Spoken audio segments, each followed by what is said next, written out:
Hello ladies and gentlemen, this is Valkyrin with another Strongest Unknown Champions video. This video is on Gragas support. And so, why is Gragas support so good, Valkyrin?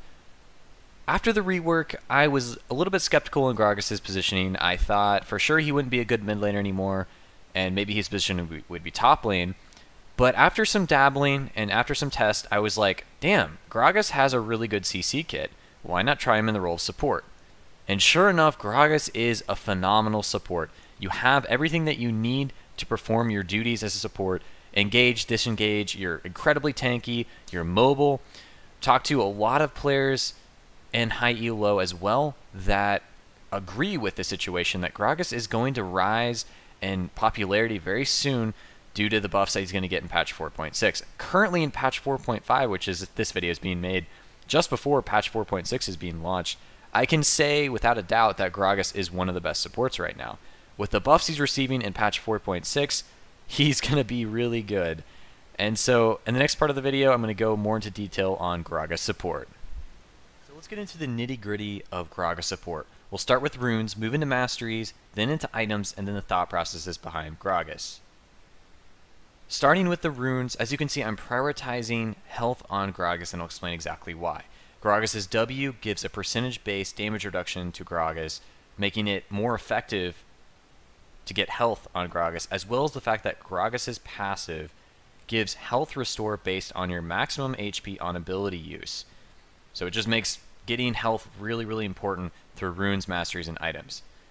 I take Hyperpin marks because Hyperpin marks are really, really effective. They're almost as good as Magic Pin or Armor Pin for that given slot, so why not take both if you can utilize both? For glyphs, I take Magic Resist, but you could swap that out for cooldown reduction depending on what you're against, but most of the time you're going to be against some magic damage, so taking Magic Resist will be pretty good. For masteries, this would be my mastery page option 1, a very defensive-oriented Gragas build. As you can see, I did not get any points in Second Wind. You could change that up if you so feel like it, but I think that Second Wind isn't really worth taking. I take points in Legendary Guardian and Runic Blessing. That gives you a way better early game. You could swap out Evasiveness for the crit reduction mastery if you felt like it, and you could also swap out this one for the increased range on your trinket use. But overall, this is a really good early tanky page you could take on Gragas. The next option would be going 21 utility on Gragas. I find this works for mid-game roaming as Gragas, as well as the fact that it will give you more gold gain if you play passive during your laning phase, but you won't be as tanky as if you want that 21 defense. So let's talk about the skill order. Gragas' E Body Slam is a gap close, displacement, and stun. It's a 1-point wonder ability in patch 4.6. The cooldown will stay a flat 12 seconds. It will only increase in damage, so this is the ability you're going to max last. However, you take Body Slam at level 1 because this is a key trading ability. You're going to max your Q first, which is your barrel roll.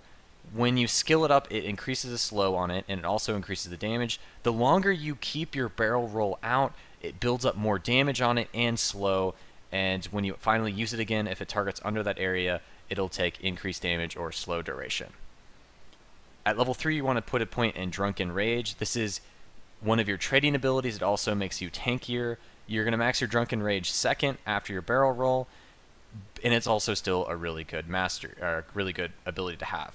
And of course, take your ultimate whenever you can. So prioritize your R, your Q, your W, and your E in that order. The starting items I would take on Gragas would be either Ancient Coin, Ruby Crystal, or Relic Shield. I have played with Doran Shield, but I find that these three are the best starts that you can do. I take Ancient Coin against heavy poke lanes bottom, Relic Shield against other tanky bot lanes. It's really nice to make you even more tanky, and you can utilize the Relic Shield passive to generate more gold than Ancient Coin. I start Ruby Crystal when they have a heavy ganker, so I can fast buy a Sightstone. Mid-game, boots are really important on Gragas because they give you the movement speed to get into the fight, to do your job, so getting the right boots too is really, really important. Ninja Tabbies, of course, really good against mostly AD teams, but for offensive boots, do not go into the noob trap of getting Sork boots on Gragas. Lucidity boots are way better as an offensive option for boots. The cooldown reduction will allow you to use your abilities more frequently, lock down targets you'll still do a lot of damage. And of course, if you're snowballing very early, I find that mobility boots can be a really good option to allow you to roam early on after winning your lane to continue the snowball. And mid-game also, finally get your Talisman or Face of the Mountain. If you did start Ruby Crystal, at this point you'd probably want to go towards Talisman, because Talisman will be a pretty good engage option for Gragas, as well as the fact that getting Ancient Coin after starting Ruby Crystal is also pretty easy to do.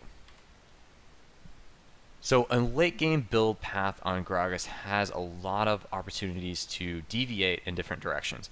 If you're snowballing, you can move towards getting stuff like Sunfire Cape, Abyssal Scepter, even an Iceborne Gauntlet or Leandries.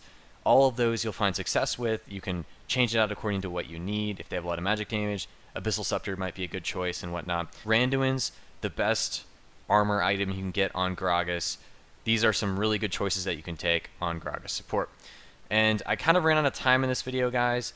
I can't really show you a whole lot of how to do the trades with Gragas support, so stay tuned with a sequel to this video, or you can stay tuned to my stream today or stream for the rest of this week, where I'll be playing Gragas support and you guys can see, and I'll explain and give commentary directly on Gragas support. And I'll see you guys on my stream or in my next video.